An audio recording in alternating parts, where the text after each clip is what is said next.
मैं इस सवाल पर आऊंगी, लेकिन ओवैसी साहब, बाबू सिंह कुशवाहा से हाथ मिलाने के पीछे क्या कोई खास वजह, जो जेल गए हों भ्रष्टाचार के आरोप में, जिन पर घोटाले के आरोप हो? जेल कोई तो खास वजह बहुत से इसके लोग पीछे? गए हैं।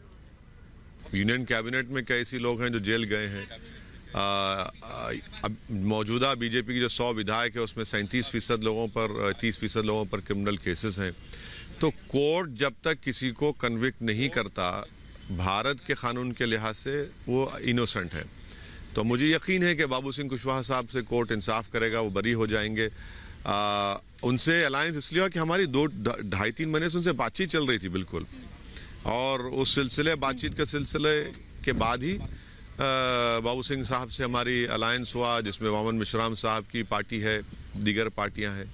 तो और हम ये समझते हैं कि ये कमज़ोरों का मिलना पूरे कमज़ोर तबकों को, बिरादरियों को एक ताकत बख्शेगा। क्योंकि बीजेपी में आप देख रहे हैं कि मैं नहीं बल्कि मीडिया ने रिपोर्ट किया कि उत्तर प्रदेश में 50% डीएम है, तो अपर कास्ट कम्युनिटी से उनका ताल्लुक है।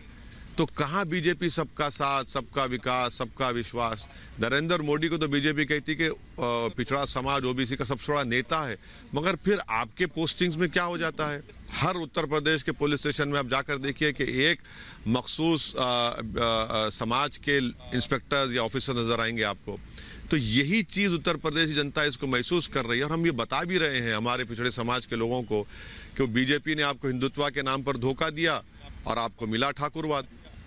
ओवैसी साहब, साल 2017 में 38 सीटों पर आपकी पार्टी ने चुनाव लड़ा था। इस बार 100 का ऐलान किया गया है, लेकिन वोट कटवा का तमगा आपको तब भी दिया गया था, इस बार भी दिया जा रहा है। आप इस पर क्या कहेंगे? मैं फख्र करता हूँ इस तमगे पर, मुझे कोई इसका शर्मिंदगी नहीं है। क्योंकि मान भी लिया जाए आपके सवाल को कि भाई 37 सीट पर हम लड़े, 402 में 37 लड़े ना, माँ बाकी सीट पर आप क्यों नहीं जीत गए?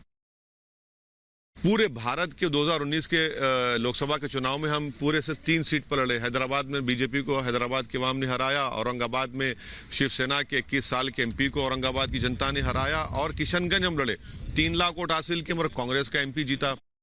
माँ बाकी पर क्या हुआ आपको?